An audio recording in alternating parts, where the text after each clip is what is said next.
안녕하세요. 오늘도 사연살롱을 찾아주셔서 감사합니다. 제가 30대 초반이던 시절의 이야기예요. 저는 부모님이 안 계세요. 살아계시는지 아니면 벌써 세상을 떠나셨는지 아무것도 모르죠. 흔히 말하는 고아거든요. 갓난쟁이던 시절부터 성인이 되던 그날까지 고아원에서 자랐어요. 하지만 누구보다 고운 심성으로 구김살 많이 없이 참 잘 자랐다고 자부해요. 주변 사람들조차 제가 먼저 제 사연을 들려주기 전까지는 저희 불우한 유년기를 전혀 짐작하지 못했을 정도로요. 오히려 근래에는 부모 사랑을 참 많이 받고 자란 것 같은 티가 난다는 소리를 종종 듣고 지내는 편이기도 하죠. 부모 사랑이라. 네, 그래요. 돌아보면 부모의 사랑을 과분할 정도로 많이 받으면서 지내왔죠. 저에게는 저를 가슴으로 품어준 엄마이자 훌륭한 시어머니가 계시거든요. 퇴직한 초등학교 교사 출신인 시어머니는 세상 누구보다 저를 아껴주는 분이었어요. 저에게는 없던 가족이 생겼기에 참 행복한 날들이었죠. 고속버스 운전기사인 남편도 참 가정적인 남편이자 아들이었어요. 힘겨웠던 유년기를 보상이라도 하듯 더할 나위 없이 행복한 삶이었죠. 하지만 하늘도 무심하시지. 마냥 행복한 결혼 생활을 누리던 저에게 닥쳐온 갑작스러운 이별. 고속버스 운전기사인 남편이 불의의 교통사고를 당해 너무 일찍, 너무 안타깝게 세상을 떠나버리고야 말았어요. 사랑하는 남편의 장례를 무슨 정신으로 치렀는지도 모르는 저에게는 마음을 추스를 겨를조차 주어지지 않았죠. 에이미야, 어디 가니? 출근해야죠. 경조사 휴가가 마음처럼 길지는 않더라고요. 걱정 마세요, 어머님. 씩씩하게 일 잘하고 조문 왔던 분들께도 하나하나 감사 인사 빼먹지 않고 드리고 그렇게 하루 열심히 보내고 올게요. 출근이 뭔데? 제 발음이 좀 이상했나요? 출근이요, 출근. 회사에 일하러 가는 거. 아, 그렇지, 출근. 조심해서 다녀오렴. 네, 어머님. 밑반찬 냉장고에 넣어뒀으니까 끼니 꼭 챙겨 드시고요. 그럼 다녀오겠습니다. 어딜 간다고? 이 오밤중에? 오밤중이라뇨. 가지 말고 밥 줘. 나 배고파. 방금 아침 드셨잖. 어머님, 정말 혹시나, 아주 혹시나 해서 물어보는 거니까 오해하지 말고 들으세요. 저 알아보시겠어요? 제 이름 기억나요? 유관순? 그건 위인 이름이고요. 제 이름 진짜 모르세요? 맞다. 신사임당. 잠깐 헷갈렸네. 그것도 제 이름은 아닌데. 안 되겠어요. 옷 입으세요. 얼른 병원부터 가요, 우리. 싫어. 주사 무서워. 밥이나 줘. 나 배고파. 사고로 남편을 잃은 충격을 미처 다스릴 겨를도 없이 시어머니가 어린 아이가 되어버렸어요. 한창 젊은 아들을 부모보다 먼저 떠나보낸 충격으로 인해 덜컥 치매에 걸려버린 거였죠. 현실을 받아들일 수 없던 저는 유명한 병원이란 병원을 다 돌아다니면서 시어머니의 검사를 맡겼어요. 그러나 매번 치매라는 똑같은 진단만 받아들고 돌아설 뿐이었죠. 하는 수 없이 시어머니의 치매를 인정한 다음으로는 공포가 찾아왔어요. 하늘 아래 저에게는 딱 2명이었던 식구 중 남편은 불의의 사고로 떠났고 이대로 시어머니가 저를 알아보지 못하게 된다면 저는 또다시 가족 하나 없는 처지가 되어버릴까 봐서요. 하지만 참 다행스럽게도 너무 감사하게도 시어머니는 저의 이름을 교과서에 나오는 위인들 이름으로 헷갈려도 제가 당신의 며느리라는 사실만큼은 분명하게 기억해 주셨어요. 우리가 친모녀지간이 부럽지 않을 만큼 깊은 정과 사랑을 나누며 지내온 사이라는 것만큼은 절대 있는 법이 없었어요. 그런 시어머니를 마주하며 저는 강해지기로 다짐했어요. 그리고 약속했어요. 치매가 아무리 주변 사람들을 지치게 만드는 독한 병이라 할지라도 저에게는 친부모, 그 자체나 다름없는 시어머니를 평생 잘 모시고 살겠다고 시어머니와 새끼손가락 꼭 걸면서요. 그러던 어느 날 시어머니와 한 동네에 살고 있던 시고모가 저를 찾아왔어요. 평소 왕래도 별로 없던 시고모는 아직 젊은 나이에 과부가 되어버린 제가 치매 시어머니를 모시고 살겠다며 나서는 모습이 무척이나 안타깝게 느껴졌던 모양이었어요. 그래서 저에게 뜻밖의 제안을 건네왔죠. 멋쩍다는 듯이 잠시 머뭇거리던 시고모가 꺼내놓은 뜻밖의 제안은 그래 뭐 누군가는 총대 매야 할 이야기니까 요즘이 무슨 열려문 세우는 조선시대도 아니고 하고 싶은 말씀 편하게 하세요. 왕래가 적었어도 제가 손 아랫사람 되잖아요. 단도직입적으로다가 재혼자리 한번 찾아보는 건 어때? 네? 지켜보기 안쓰러워서 그래. 자네가 나이가 들어 찾기를 해? 아니면 남들보다 능력이 못하기를 해? 뭐가 모자라서 치매 시모 옆에 꼭 붙어서 살 생각을 하냐고. 그 꽃다운 나이 벌써부터. 세상에 딱 하나 있는 가족이니까요. 저에게는 친엄마와 마찬가지인 분이니까요. 그러니 제가 당연히 모셔야죠. 생각해 주셔서 감사합니다. 하지만 지금은 재혼 생각 전혀 없어요. 앞으로도 절대 없을 거고요. 그러지 말고 다시 한번 진중하게 생각해봐. 말이야 말이지. 오죽 딱 했으면 두 다리 건넌 시고모까지 나서서 이러겠냐고. 아직 젊고 예쁠 나이니까는 충분히 새삼 누릴 수도 있고 젊은 과부가 새살림 차린다고 해서 누구도 욕할 사람 없어 요즘 세상에서는. 죄송하지만 고모님, 전 정말 괜찮아요. 정시모가 걱정되거들랑 차라리 나한테 맡기는 방법도 있잖아. 치매 시모는 내가 알아서 잘 챙길 테니까는 아무 걱정 말고 좋은 자리 얼른 알아봐.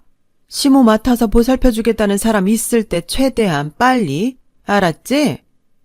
시고모는 마치 제가 알겠다는 대답이라도 했다는 양 흐뭇하게 자리를 떴어요. 저는 그런 시고모의 제안과 마음 씀씀이가 무척이나 고마웠죠.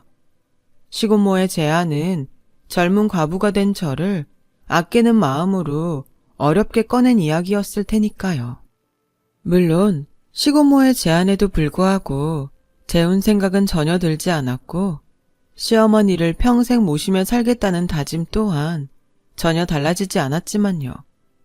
이후로도 시고모는 종종 저를 찾아왔어요. 아니, 수시로 저를 찾아왔다고 해야 맞겠네요. 일주일에 2번, 어쩔 때는 하루에 2번씩 찾아오기도 했거든요. 그때마다 시고모의 매번 말은 똑같았죠. 치매 시모는 시고모 본인이 알아서 잘 모실 테니까 너는 하루라도 빨리 최대한 신속하게 재혼자리 알아보라는 소리. 그때부터였어요.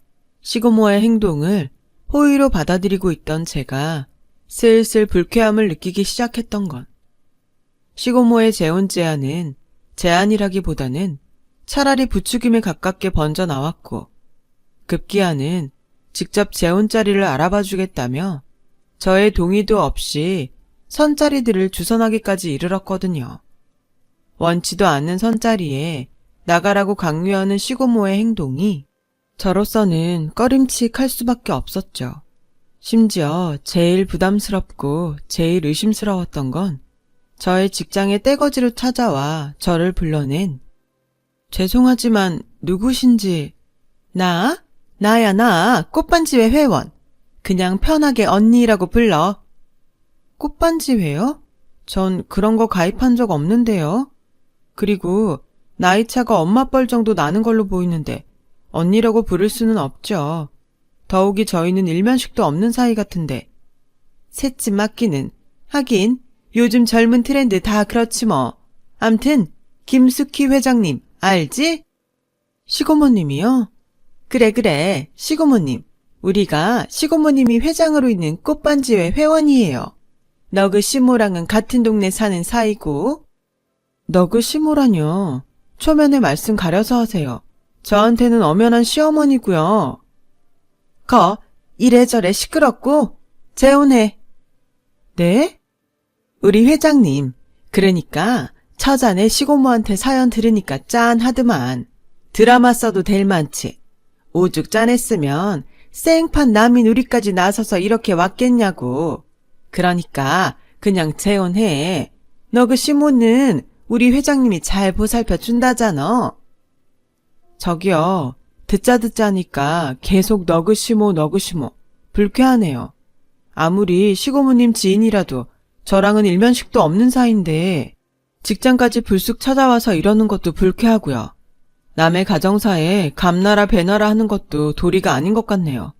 앞으로는 찾아오지 마세요. 재혼을 하겠다고 떡하니 약속을 해줘야 우리가 앞으로 안 찾아오지. 재혼 생각 절대 없고요. 여기 사람들 근무하는 직장이니까 나가달라고요. 업무 방해로 큰 봉변 치르기 전에.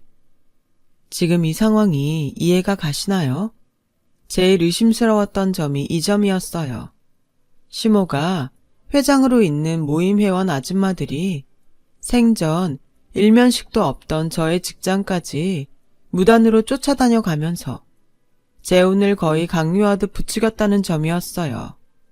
시고모가 회원들을 사주했다고 판단을 내린 저는 결국 시고모의 연락을 피하기 시작했죠.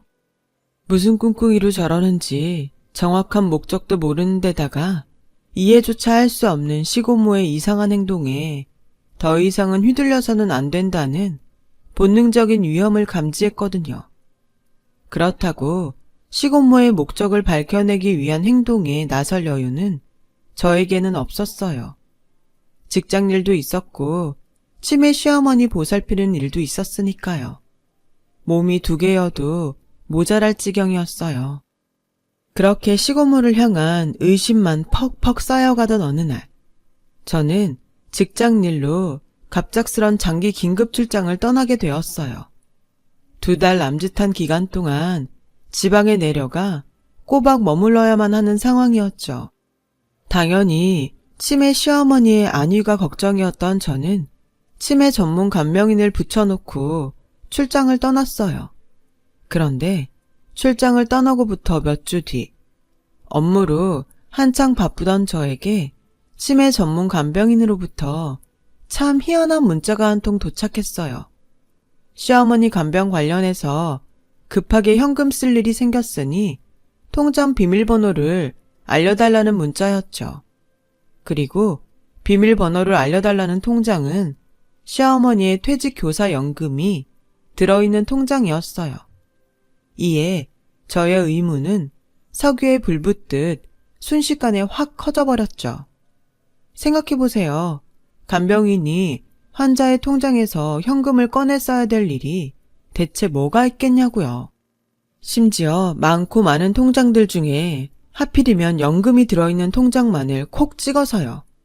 또한 저는 출장을 떠나오면서 간병인에게 시어머니의 간병을 위해 쓸 수 있도록 저의 신용카드를 하나 전달해 놓은 상황이었거든요. 혹시나 아주 정말 부득이하게 현금이 필요한 상황이더라도 일단 간병인이 가지고 있는 현금으로 처리한 뒤에 저에게 영수증 처리로 청구를 하면 되는 일인 거잖아요. 그렇지 않나요? 상황이 이러니 저의 의심에 확 불이 붙을 수밖에요. 그때 저는 치매 시어머니에게 붙여놓았던 간병인이 시고모에게 포섭되어 모종의 음모를 함께 꾸며내고 있을지도 모른다는 생각을 했어요. 그래서 불길해진 저는 하루의 업무를 마치기가 무섭게 차를 달려 시어머니가 있는 시댁으로 향했죠. 늦은 밤이 되어서야 시댁에 도착한 제가 조마조마한 마음으로 현관문을 슬그머니 조용조용 여는 순간 시댁 거실에서 술판을 벌이고 있던 시고모와 꽃반지회 아줌마들이 왁자지껄한 목소리가 들려왔어요. 거나하게 취한 꽃반지회 아줌마들은 하하호호 웃어가며 저마다 해괴한 한마디씩들을 떠들어댔죠. 치매 노인네 연금 빼먹게 되면 우리 회장님 생활비 걱정은 앞으로 덜 하겠네. 생활비 걱정만 덜겠어. 그 쌀쌀 맞은 며느리 쫓아낸 뒤에 노인네 죽으면 이 집까지 포함해서 유산 전부가 우리 회장님 것이 될 텐데. 안 그러우 형님? 그렇지. 당연히 그렇게 될 일이고야 말고. 그때 되면 며느리 재혼시켜서 쫓아내는 일을 도운 저희한테도 콩고물 단단히 챙겨주셔야 됩니다, 회장님. 자자, 우리 이럴 게 아니라 건배합시다. 꽃반지회 김숙희 회장님의 풍족한 노후 보장을 위하여. 기가 막히고 코가 찰 만큼 해괴한 말들이었어요. 지금 다시 생각해봐도 신경질이 날 만큼이요. 더 충격적이었던 건 시고모가 아줌마들의 해괴한 말들을 단 한마디도 부정하지 않았다는 거였죠. 부정하지 않을 이유? 뭐겠어요. 아줌마들의 해괴한 말들을 전부 인정한다는 거지. 잠시 흘러가는 상황을 파악하던 저는 간병인을 몰래 불러내 물었죠. 통장 비밀번호 알려달라는 문자 어떻게 된 거냐고요. 그러자 간병인은 소스라치게 놀랐어요. 그런 문자 보낸 적 없다면서요. 상황을 보아하니 간병인은 거짓말을 하는 것 같지는 않았어요. 모임 아줌마들이 늘어놓은 해괴한 말들 사이에 간병인의 목소리는 단 한마디도 없었으니까요. 그렇다는 건 시고모가 간병인의 휴대폰을 몰래 훔쳐내서 통장 비밀번호를 알려달라는 문자를 보냈다는 것이었죠. 왜 그랬을까요? 치매 시어머니의 퇴직교사 연금을 시고모 본인이 빼돌려 독차지하기 위해서죠. 그제야 시고모와 아줌마들의 지난 행동들에 대한 퍼즐이 맞춰졌어요.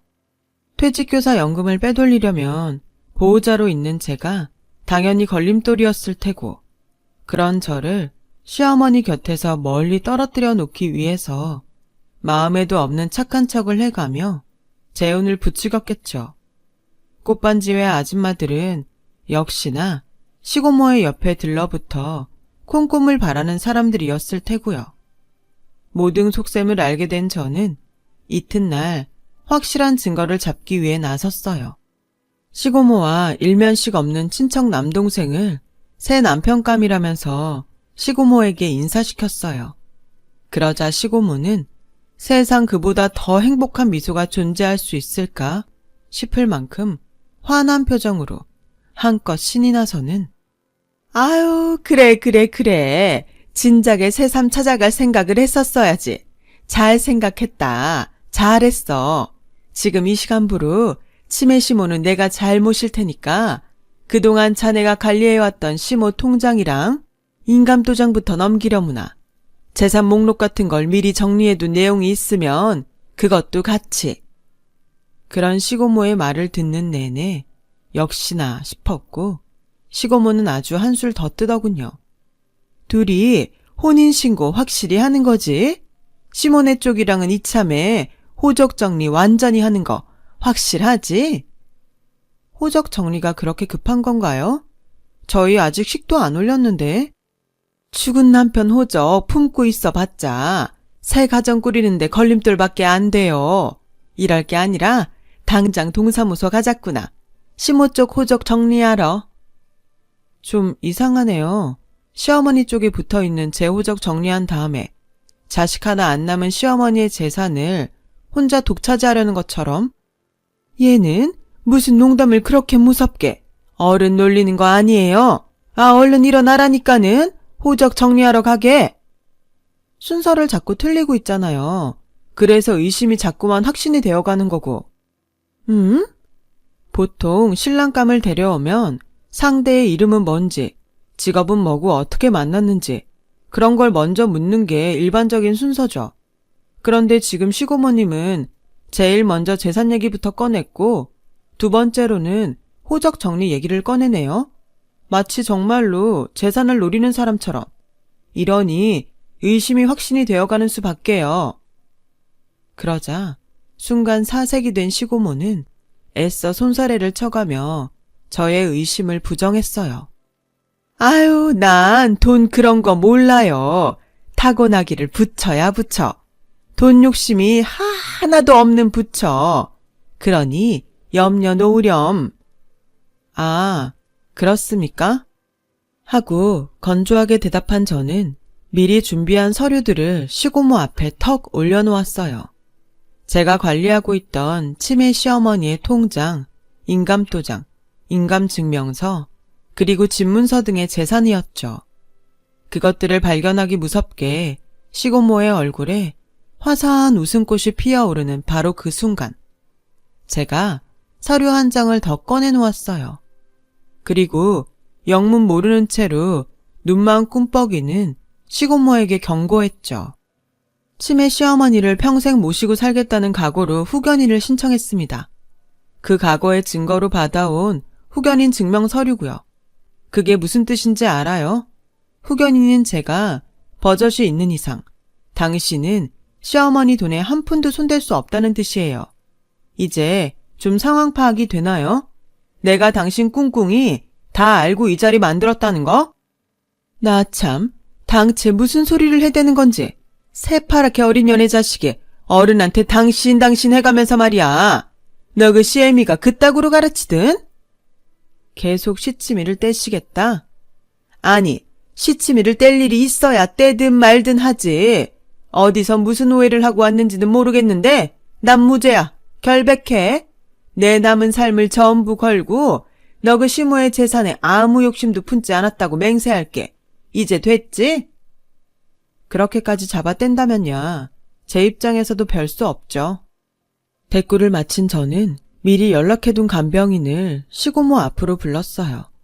하지만 시고모는 결정적인 간병인의 등장에도 계속 시치미를 떼더군요. 간병하며 들은 사생활 이야기는 입 밖으로 내지 않는 것이 간병인으로서의 직업 원칙인 걸 시고모도 알고 있기 때문이었죠. 하지만 간병인은 아시죠? 원래는 간병하면서 들은 얘기는 입 밖으로 내어놓을 수 없다는 거. 알아요. 하지만 지금은 들려주셔야 해요. 제가 친엄마처럼 아끼는 시어머니의 안위가 걸려있는 일이거든요. 그래요. 솔직히 이번 일은 제 3자가 듣기에도 너무 해괴한 일이라서 제 입장에서도 어쩔 수 없이 모두 말씀을 드려야겠네요. 그렇게 입을 열기 시작한 간병인은 제가 없는 사이 시어머니를 간병하며 듣고 보았던 시고모의 행적 전부를 고백했어요. 제가 출장을 떠나 있는 동안 시고모가 모임 아줌마들을 매일 시댁에 불러다 술판을 벌였고 아줌마들이 매번 떠들어대는 이야기는 시고모가 시어머니의 연금과 재산을 가져갈 거라는 이야기라는 거였어요. 시고모가 저를 재혼시켜 쫓아내고 재산을 독차지하기 위해 아줌마들까지 동원했던 일까지 전부를요. 간병인이 말을 마치고 제가 말했어요. 발칙하게도 간병인 휴대폰까지 몰래 훔쳐가지고 저한테 문자를 보냈더라고요. 시어머니 연금 통장 비밀번호 알려달라고. 무슨 소리야 그게? 난 눈이 침침해가지고서는 문자 같은 거 잘 못 보내. 휴대폰 같은 거 잘 쓸 줄도 모르고. 그래요? CCTV 화면 속에서는 손놀림이 아주 빠르던데. 간병인 휴대폰 훔치는 손놀림부터 통장 비밀번호 알려달라는 문자 보내는 손놀림까지 전부. 뭐? CCTV? 왜요? 혹시 제가 아무런 안전장치도 없이 시어머니 옆을 2달씩이나 떠났을까 봐서요? CCTV 정도는 당연히 설치해 놓는 거지. CCTV가 있다는 저의 말에 사색이 된 시고모는 안절부절 어쩔 줄 몰라 하다가 결국 냅다 주랭랑을 쳤어요. 도망치다 넘어져 뒹굴고 다리가 접질려 절뚝거리는 꼴사나운 모양새로요. 그렇게 저는 시고모의 마수로부터 치매 시어머니를 지켜내게 되었죠. 사실 CCTV 같은 건 없었어요. 어지간한 방법으로는 시고모의 시치미를 뚫어낼 수 없을 것 같길래 한번 던져본 말일 뿐이었고요. CCTV, 그 한마디에 사색이 되고 주랭랑을 쳐버릴 줄 저도 진짜 몰랐어요. 하긴 원래 도둑이 재발 저리는 법이라잖아요. 이후 몇 년의 시간이 흐른 지금은 시고모를 도왔던 동네 모임 아줌마들은 슈퍼도 편하게 못 다닐 지경이래요. 그들이 가는 곳마다 몹쓸 여편네들이라는 시선과 손가락질이 쏟아지기 때문이죠. 아예 이사를 간 사람도 있고요. 문제의 시고모는 집도 절도 없이 떠도는 신세가 되었어요. 시고모부가 동네 망신살 뻗쳐서 도저히 살 수가 없다며 이혼 소송을 걸었고, 한창 소송이 진행 중인 지금은 이혼 판결이 유력한 상태라네요. 저는 회사에서 임원으로 승진한 덕분에 새 집으로 이사를 왔어요. 전에 살던 집보다 훨씬 좋은 집에서 치매 시어머니를 극진하게 모시며 지내고 있어요. 시고모를 쫓아내던 날에 저를 도왔던 간병인은 치매 시어머니 전담 간병인으로 고용했어요. 그런 분이 또 없더라고요. 그래서 이모라고 부르며 잘 지내고 있어요. 제가 직장에서 열심히 일하는 동안 최선을 다해서 시어머니를 보살펴 주시는 이모님은 간병인 중 최고 대우를 받으며 일하고 계세요. 시어머니는 저와 이모님의 보살핌을 받아가며 안락한 노후를 보내고 있어요. 저는 앞으로도 시어머니를 평생 모시고 살 예정이고요. 천의 고아인 저에게 시어머니는 세상 단 하나 있는 엄마니까요. 제 이야기 들어주셔서 고맙습니다. 어머니나 아버지 생각이 나시나요? 쑥스럽고 한번 망설여지더라도 주저없이 연락 한번 드려보세요. 마음이 따뜻한 하루가 되실 거예요. 여러분, 사연 댓글에 응원과 현명한 조언 부탁드려요. 좋아요와 구독은 저에게 큰 힘이 됩니다. 오늘도 좋은 일 가득하세요.